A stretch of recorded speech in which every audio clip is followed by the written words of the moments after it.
My name is John Legend, and this is Voices.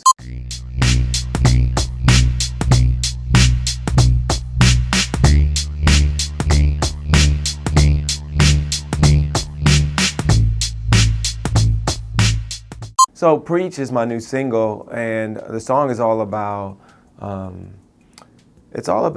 taking initiative. It's all about saying it's not enough to talk about what you want to get done. It's not enough to tweet about it, but you got to actually do something. And this film is an example of somebody doing something.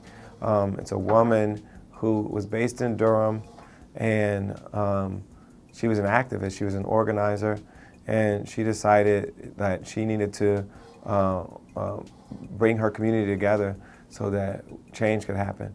And in this time period, the main issue, which is still an issue now, was school desegregation in Durham, North Carolina.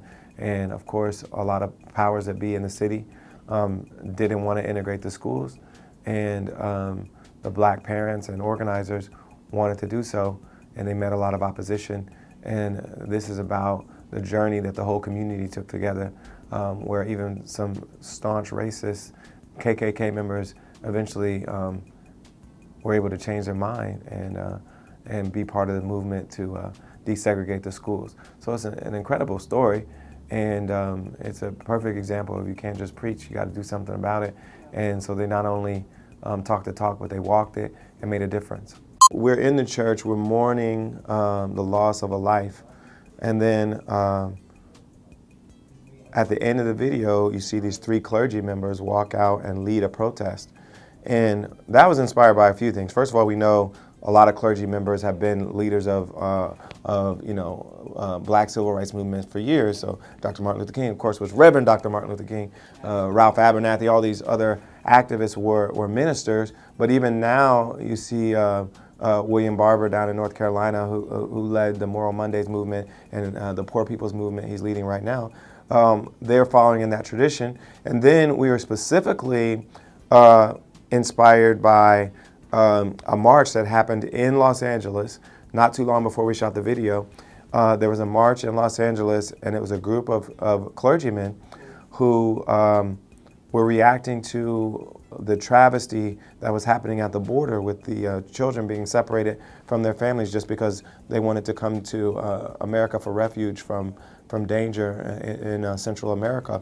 So they came here to seek refuge and presented themselves for asylum. And in order to deter them from coming back and deter more people from coming, the Trump administration decided that they would intentionally basically kidnap these kids from their parents. So they took the kids from their parents, and so many people galvanized around this issue and protested it. And there were a group of ministers that did so in Los Angeles and got arrested. And so I specifically told Dominique De Leon, who is our director, include this scene. I want this scene to be the end of the video, because if the song is saying you can't just preach, this is a perfect example of clergy members not just preaching, but actually getting out there and putting themselves on the line for justice. And so that's why we included that scene in the video. Well, we come from a legacy, especially as black artists.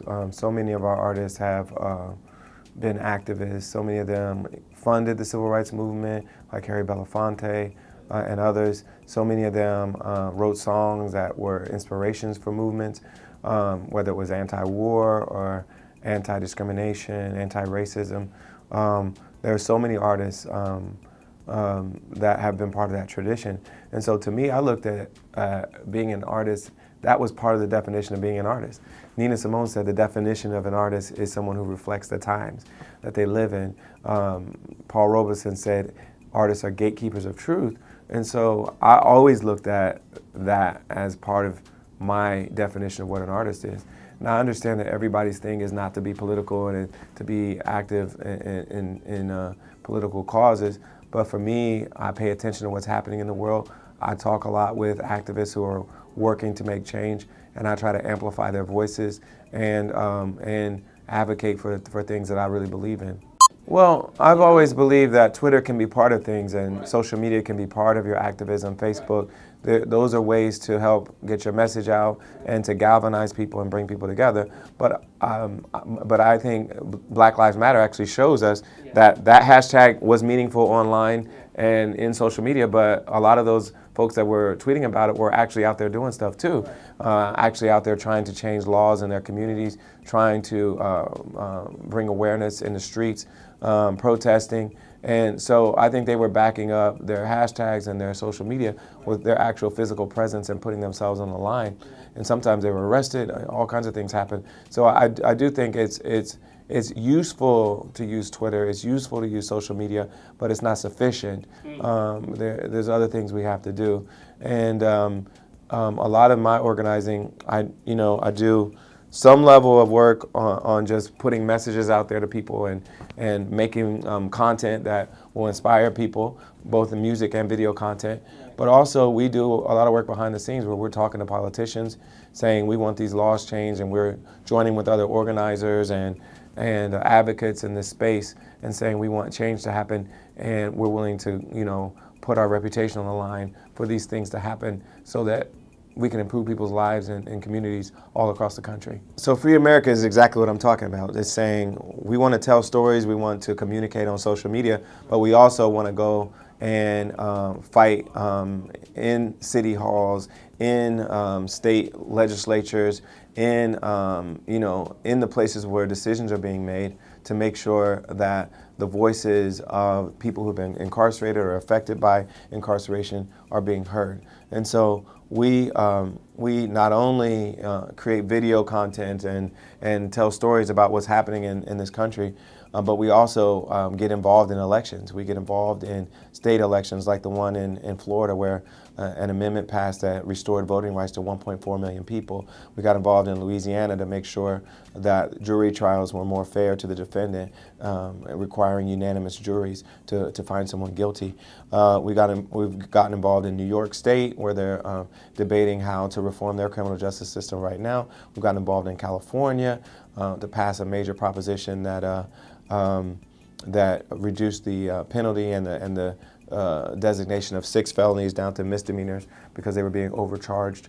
And there's so many things that are happening there. They sound kind of small as individual things, but all those things start to add up and affect a lot of people's lives. And so we've gotten involved in a lot of those things all around the country. Yeah, so we raise money just to support the advocacy work that we do, and hopefully if people have the opportunity to donate, they can. But I realize it's not in everybody's ability to donate, so we ask people to volunteer. We ask people, not just for us, but volunteer for organizations in their own community that are doing work that they're passionate about.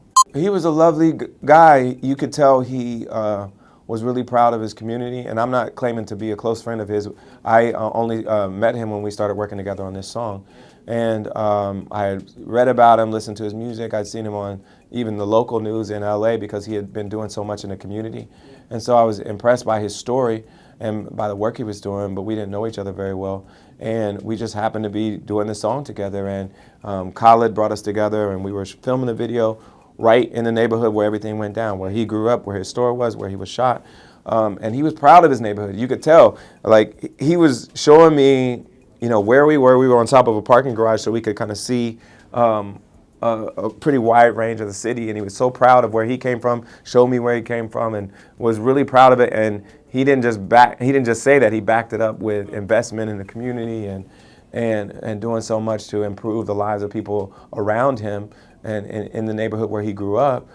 And then for him to lose his life in that same neighborhood, in front of that store, 2 days after we had just talked about that, it just compounded the tragedy for me. It was just like, wow, this is such a sad, sad, sad story.